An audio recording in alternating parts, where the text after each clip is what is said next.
उसे कपड़े धोने पड़ते हैं। इस सेंटेंस को इंग्लिश में ट्रांसलेट करेंगे आज की इस वीडियो में। तो दोस्तों, जब भी सेंटेंस के अंत में क्रिया को करने पड़ते हैं करके आए तो ऐसे सेंटेंसेस को इंग्लिश में ट्रांसलेट करने के लिए हैव टू या हैज टू का प्रयोग करते हैं। तो ये अफर्मेटिव है, तो पहले हम लिखेंगे सब्जेक्ट और इस सेंटेंस का सब्जेक्ट है उसे।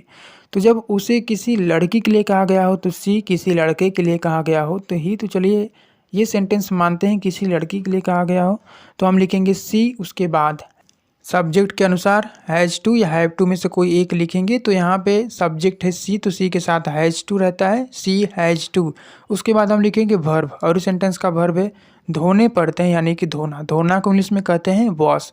तो हैज़ टू के बाद लिखेंगे वॉश, उसके बाद हम लिखेंगे ऑब्जेक्ट और इस सेंटेंस का ऑब्जेक्ट है कपड़े। तो कपड़े की इंग्लिश यहाँ पे clothes, wash clothes. She has to wash clothes, she has to wash clothes. और यदि यही सेंटेंस होता कि उसे कपड़े धोने हैं, तो यहाँ पे देखिए यदि क्रिया को करने हैं करके भी रहे तभी हैज़ टू या हैव टू का प्रयोग करके ही उसे इंग्लिश में ट्रांसलेट करते हैं।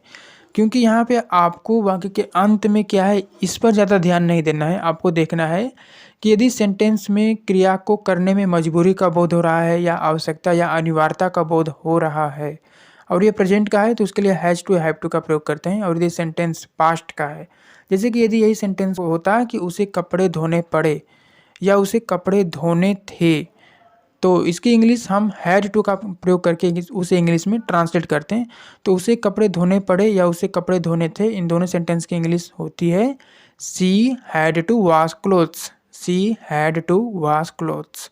इसी तरह यदि सेंटेंस फ्यूचर का होता यानी कि ये सेंटेंस होता कि उसे कपड़े धोने पड़ेंगे या उसे कपड़े धोने होंगे, इन दोनों सेंटेंस की इंग्लिश आप ट्रांसलेट करेंगे विल हैव टू का प्रयोग करके। तो ये सेंटेंस हो जाएगा she will have to wash clothes, she will have to wash clothes.